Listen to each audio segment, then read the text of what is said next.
वंचित बहुजन आघाडी पक्षामध्ये नाशिकचे करण गायकर व दिंडोरीमधील मालती थविल यांनी जाहीर प्रवेश करीत नाशिक लोकसभा व दिंडोरी लोकसभा निवडणूक लढवणार अशी माहिती वंचित बहुजन आघाडीचे नाशिक महानगर प्रमुख अविनाश शिंदे यांनी पत्रकार परिषदेत दिली। जर बघितली तर लोकशाही 100% धोक्यात आलेली आहे आणि त्यात महाराष्ट्राची परिस्थिती जर बघितली तर महाराष्ट्रामध्ये एकही पक्ष असा नाही की जो पूर्ण राहिलेला आहे। सगळ्या पक्षांचे तुकडे तुकडे झाले, कोण कोणासोबत आहे हे कोणालाच कळत नाही।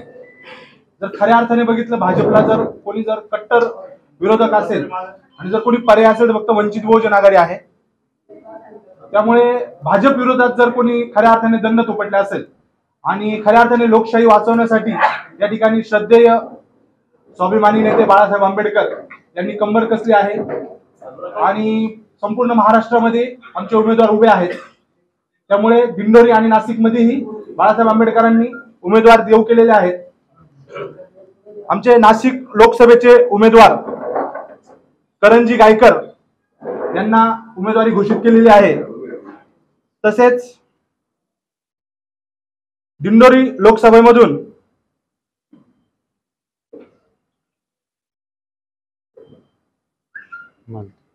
मालती थविल यांची उमेदवारी घोषित केलेली आहे।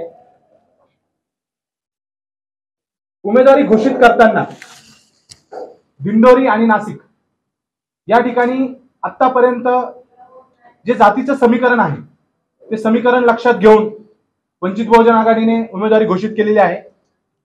वंचित बहुजन आघाडीचे 2.5 लाखाच्या आसपास सभासद आहेत आणि करणभाऊ गायकर यांच्याबद्दल जर बोलायचं झालं तर त्यांनी आतापर्यंत आपलं पूर्ण जीवन हे समाजकार्यासाठी वाहून दिलं आहे।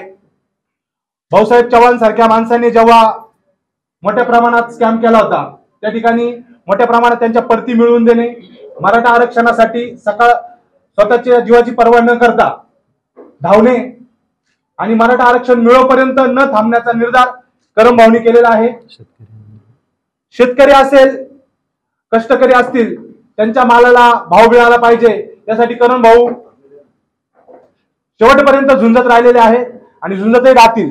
आणि त्यांनी आतापर्यंत जो त्यांच्या कामाचा ठसा उमटवलेला आहे, मग ते छावा क्रांतिकारी सेना असो, स्वराज्य असो, मराठी क्रांती मोर्चा असो, याच्या माध्यमातून त्यांनी आपलं कार्य चालू ठेवलेलं आहे आणि 100% जनतेपर्यंत पोहोचलेला चेहरा म्हणजे करणभाऊ गायकर आहे। त्यामुळे या नाशिकच्या जनतेला करण गायकर काही नवीन नाही, त्यामुळे 100% आमचा उमेदवार विजयी होईल अशी आम्हाला या ठिकाणी खात्री आहे।